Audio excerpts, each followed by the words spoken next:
కొంచెం అటు జరగాను అన్న.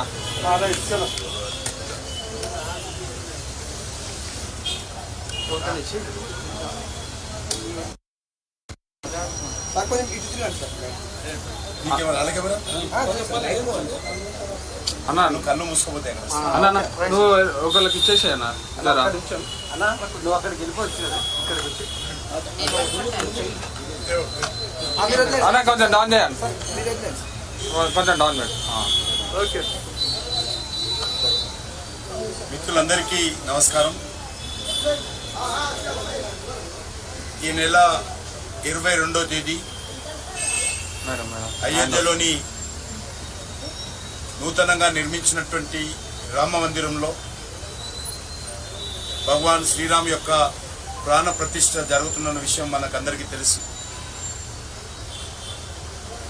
500 సంవత్సరాల నుంచి కూడా ప్రపంచంలో ఉన్నటువంటి హిందువుల యొక్క ఆకాంక్ష నెరవేరేటువంటి సమయం ఆసన్నమైనది. దీనికోసము కోట్లాది మంది ప్రజలు 22వ తేదీ కోసం ఎదురు చూస్తున్నారు. ఈ నేపథ్యంలో సంక్రాంతి నుంచి 21వ తేదీ వరకు దేశంలో ఉన్నటువంటి అన్ని దేవాలయాలలో కూడా స్వచ్ఛ అభియాన్ కార్యక్రమం చేయాలని, దేవాలయ పరిసర ప్రాంతాలు పరిశుభ్రం చేయాలని ప్రియతమ ప్రధానమంత్రి శ్రీ నరేంద్ర మోడీ గారు పిలుపునిచ్చారు.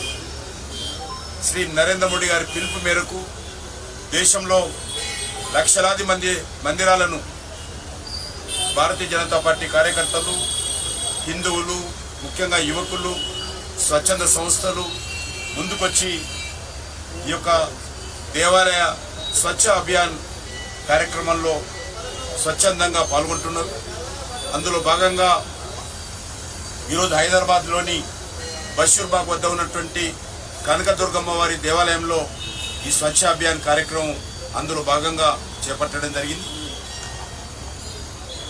నేను అన్ని వర్గాల ప్రజలను కూడా కోరుతా ఉన్నాను, మీ ప్రాంతాలలో ఉన్నటువంటి అన్ని దేవాలయాల్లో కూడా ఈ స్వచ్ఛ అభియాన్ కార్యక్రమంలో పాల్గొనండి.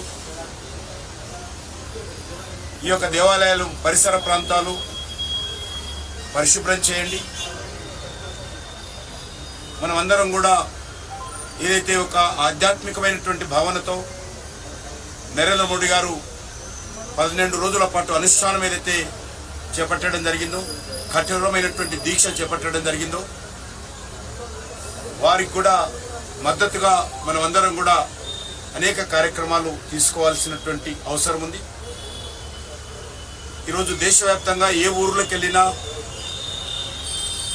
ఏ వాడలకు వెళ్ళినా, ఏ నగరంలోకి వెళ్ళినా, ఏ ఇంట్లో చర్చించినా ఒకటే చర్చ, 22వ తేదీ శ్రీరాముని యొక్క విగ్రహ ప్రాణ ప్రతిష్ఠ.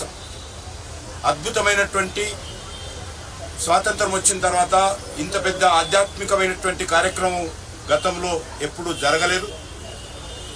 150 దేశాలలో ఉన్నటువంటి హిందువులందరూ కూడా ఈ కార్యక్రమంలో ప్రత్యక్ష ప్రసారాల్లో పాల్గొని ఈ యొక్క ఆధ్యాత్మిక కార్యక్రమంలో పెద్ద ఎత్తున చేపట్టడం జరిగింది. మన దేశంలో కూడా ఊరు వారవాడ కథలు ఈ కార్యక్రమాలు చేపడతా ఉన్నాయి. అందులో భాగంగా దేవాలయ పరిసర ప్రాంతాల స్వచ్ఛ అభియాన్ కార్యక్రమంలో కూడా అందరూ చేపట్టాల్సిందిగా 22వ తేదీ అందరూ కూడా మీ ఇళ్ళని ముందు అలంకరించుకోండి.